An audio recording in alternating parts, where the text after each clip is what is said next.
Welcome to day 3 of the Rocky Radiance Challenge, which is data detox. And so I'm sure by now you've read through the page and you see what we're up to today to help you clear unnecessary stuff in your brain and in your computer and all that type of stuff. So what I wanted to talk about is data. There's like a literal interpretation and then there's a different interpretation of it, and I'm going to talk about both.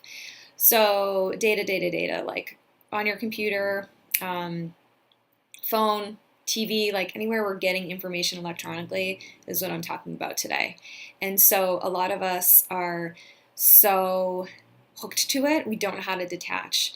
So we're on our phones all day, or we're on our computers, and then we drive home from work and we're on the phone or listening to the radio, and then we get home, we have the TV on in the background. So our bodies are constantly stimulated, and it can be a lot for our nervous systems and everything to take on. So today we're talking about detoxing from that a little bit.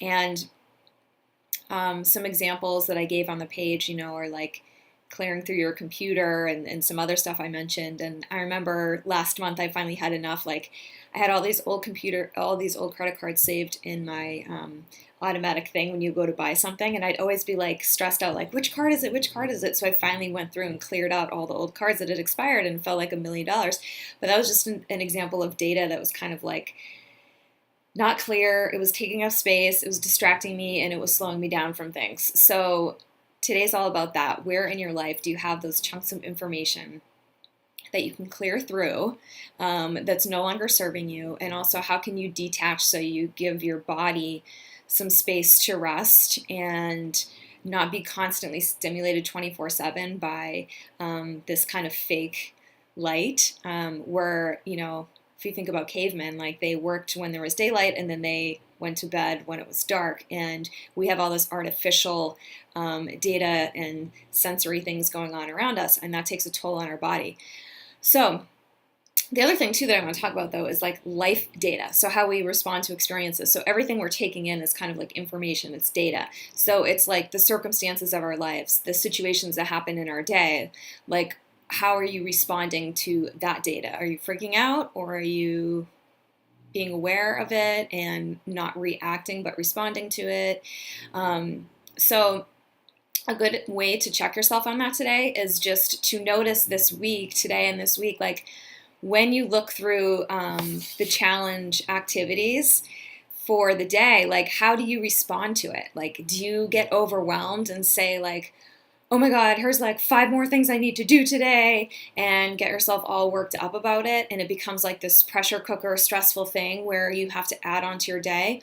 Or do you get excited by it? You're like, yes, like 5 things that I can do to help myself feel better. Or are you just neutral, like, wow, okay, I'm excited to do these things, and there's a part of me that's like, how am I going to do it? So noticing how you react to things is a good way to just tell if you're overwhelming yourself or you're just flowing with things. And how you respond to this whole challenge is a perfect example of that. And then you can look beyond that and see how you're responding in other areas of your life. And then at the end of the day too, that's another great way to see how you're responding to data. Because I kind of get overwhelmed about Jennifer, I kind of get overwhelmed about the activities because I want to get as many points as possible. Hi Audrey and Angie and Sarah and Jennifer. Okay, so that's a perfect example. Getting overwhelmed, you see things and you want to get as many points as possible. So you're turning something that's good and healthy and intending to de-stress you into something stressful. Whoop, we're reconnecting here. Okay, so the first thing is just to like notice when you're doing that to yourself, and then ask what the need is. Like, why do you need all the points? Just ask yourself. Like, I'm not saying there's a right or a wrong, but like, what is it about you that needs all of those points? Do you really need them? Or would maybe a better approach today be to not pay attention to the points because they are creating that space of anxiety or overwhelm for you? And then the third way would be like, how do I reframe this in my mind so that if I want to get points, I have fun doing it instead of it being this thing that overwhelms me? And again, if you're not into the points in this challenge, this is a great example that Jen just gave of how we do this to ourselves in life. So you can apply this example to anything in your life. I do this a lot with work. I'm like, I have the best job, but I'll find myself like stressing out about something. And I'm like, whoa, I have to take a step back and go, this is amazing. Like, I'm working on the most amazing thing that I love that's going to help people. So why am I stressing myself out right now? What is the need? And for me, when I get in that space, it's all about ego for me. It's like, am I good enough? Are people going to respond to this? Are they going to like it? And I've detached from that sense of what's really important, which is, okay. Looks like it froze for a second, but it should be live now. So can you guys give me a thumbs up or a heart or something if you can see me again? Looks like it's fine here. Okay. I'm gonna keep going because it says live. Looks like it froze for a second. Okay, cool. So yeah, but give me some likes or hearts or whatever if you see yourself going through this process during the day where you allow things to overwhelm you instead of just being neutral about them and going, okay, like I got this thing today and I'm gonna like either number one, stress out about it, or number two, just kind of make a plan to get through it.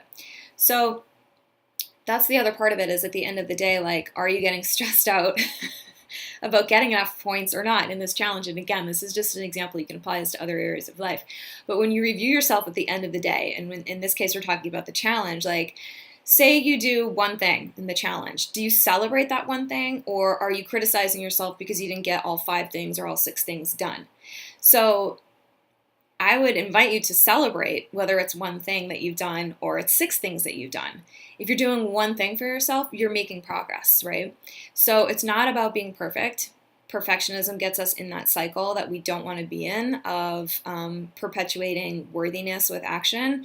And instead, we want to be coming from a place of taking action to nurture ourselves, to detox from all the stimulus that's around us, the artificial stimulus that's around us. So just notice how you're responding to this stuff. Like, if you're allowing it to overwhelm you, what's a different choice that you can make? Because you always have a choice. You always have a choice in how you respond to things. And today's a new day. This moment's a new moment. So even if the last 2 days, you've been responding, feeling overwhelmed by everything you have to do, then right now, make a commitment to yourself that you're not going to do that anymore. Cut the cord. Done. Okay? Do some tapping to reframe around this situation. And again, how you might be doing this in life, do the same thing. So if you have a ton of work on your plate, reconnect with the passion and the why you're doing it before you do it, instead of stressing out about how you're going to get it all done. Okay? So let's talk about data a little bit more for a second. One of the things with data that really messes us up is that we get so distracted by it that we never get stuff done. It's a total, huge, major form of sabotage. I remember, like, back in the day, like, I was working with a coach and I was telling her I didn't have time to relax because I would, like, burn myself out so bad during the day that all I could do is, like, crash in front of the TV at the end of the day.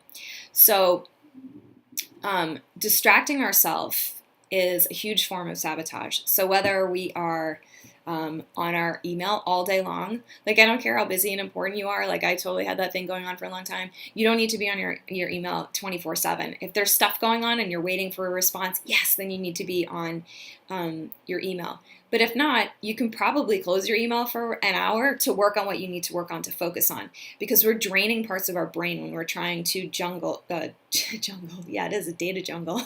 We're trying to juggle too much stuff at once, right? Has anyone done that? Like, you leave your email open and you have trouble concentrating, or maybe it's Facebook and then you have trouble concentrating.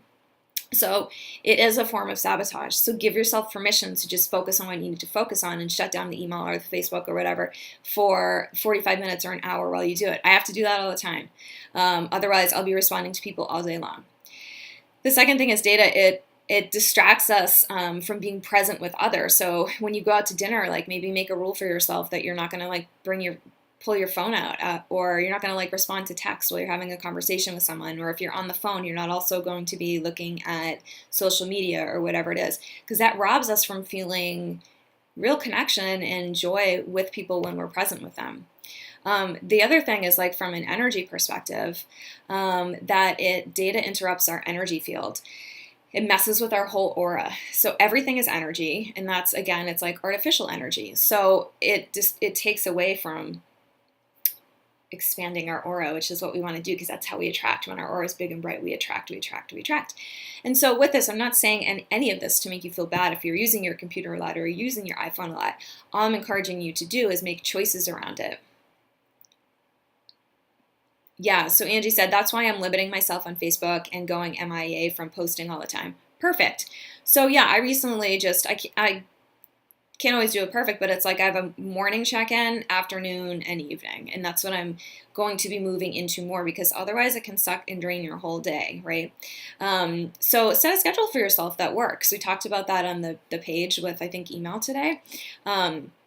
Because we want your auras to be big and bright. When that happens, we're like attracting what we want in life. And when we're constantly being bombarded with this data, like it in these electronic fields, it does affect us. We feel bad. Like if you watch TV at the end of the night to chill out, a lot of people get stuck in the loop of continuing to watch show after show because you don't really get that satisfaction that you're looking for. You really need to go in and connect, and then you'll feel that, but we're looking for that like dopamine hit of being on these electronic spaces. And Sheil gave an amazing meditation called Meditation for Cold Depression, and I'll put the link in below. Did anyone try that by any chance?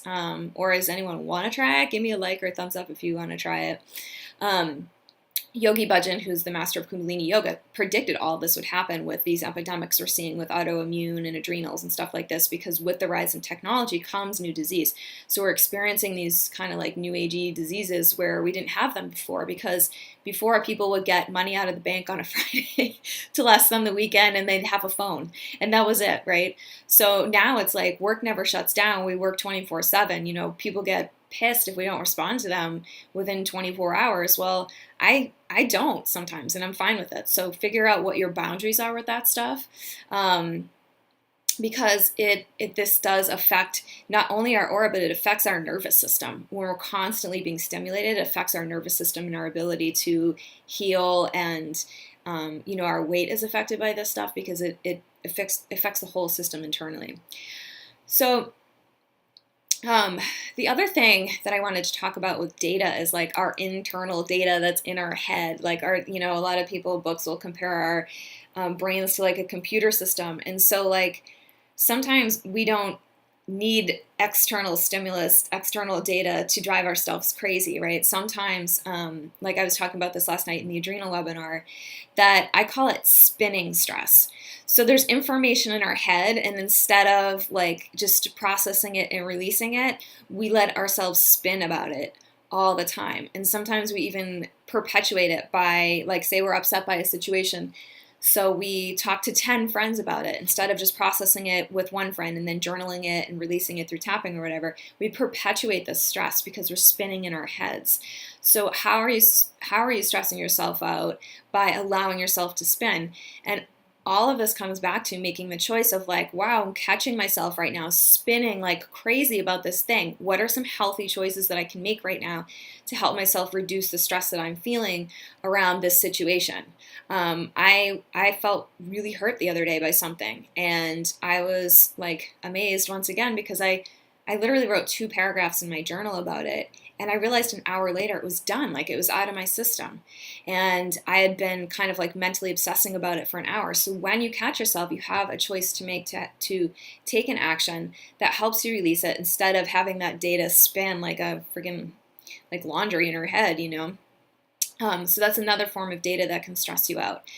And as you go about your practices for today from the website, I gave you a meditation you can practice, and you can do it in 3 minutes, but it's to help clear stress and to release emotions from the past, because sometimes when we're dealing with data, like we'll see old emails or messages or whatever, and it can bring up old emotions or memories and things like that. So that meditation can help you release. And I'll post the video, like I said, the meditation for cold depression, which is really good. It basically like cuts the tie to the electronic fields that are impacting our aura. And that's it. Any questions? I know, Jen, did that help you with what you said? You kind of get overwhelmed by the activities. So are you able to reframe it in a way that you can approach it differently today when you look at your points? Okay, Angie wrote, you have to learn how to stop spinning. Oh my God, that's so me. Yeah, spinning is for shizzle a serious epidemic for all of us. But you can do it. That helps a lot. Okay, cool. So, yeah, Jen said that helped. Okay, so how do I learn to stop this? Yeah, I have to learn how to stop the spinning. So a really great book is, I mean, I like The Power of Now, but I feel like this book is like The Power of Now on crack. It's called, oh my God, I can think of the cover of it. I'll write it below. I'm totally spacing on the name of it.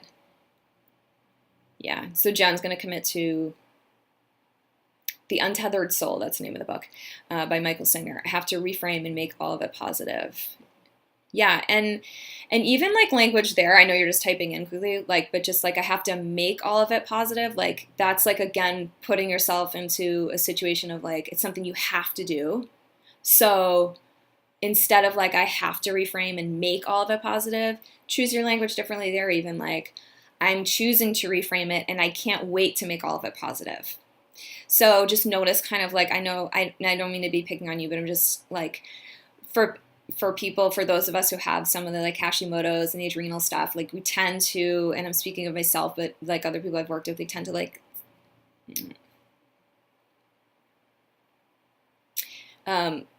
suck the joy out of things. So the more we can inject fun into things that we're doing, the more we're going to get out of it. Remember we talked like fun, joy is a language of the universe.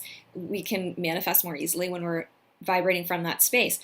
But the deal is, and here's the thing, like I see some of you writing this, and I go through this myself, like, oh my gosh, you know, I was doing so well, and then this thing happened, and now I'm totally down in the dumps, and I'm so upset about that.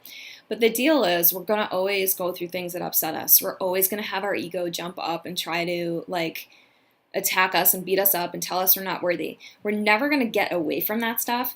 All of the tools that I'm teaching are to help you recognize when you're getting into that space and help you get out of it with more grace, ease, and quicker. So totally release the expectation that you're never going to experience the struggle. When you start on your spiritual journey and when you start using these tools, you will absolutely still experience struggle. You will still experience stress. But the more you're able to take what we're talking about and integrate it into your life means that you'll have an easier way. It'll be less painful. I always say like the stressful times are less stressful and the good times are even better when you use this type of stuff. So it's not about never having stress, never having struggle. It's about getting through those periods with more grace, with less suffering, and having the comfort of knowing that you have tools in your back pocket that you've practiced one times are good, that they're easy for you to call on in a second's notice, that work. You have data that you've had situations where you used them and they've worked. So keeping that momentum going, getting yourself out of the little struggle that you're feeling by using this stuff, by noticing what's going on and choosing differently. And it might not feel amazing right away, but within, I would say, a short time frame, you will definitely feel a shift. So, if you have any questions, let me know. Otherwise, tomorrow we are going to be focusing on simplifying your schedule. And otherwise, I hope that you have fun taking on some of the activities from today's data detox. Don't stress about getting it all done. If it doesn't serve you, do what serves you today. And by the way, you can do all of them at any time you want. So you can do some of the things from today on Saturday if you want and still get your points for the week. Or you can do it after the challenge if it doesn't serve you to do it right now. But all of these things that I'm writing out are ways to de-stress, to separate from the struggle, and to disconnect from sabotage that we create. So I will talk to you guys tomorrow, and if you have any questions, just post in a Facebook group. Okay, bye.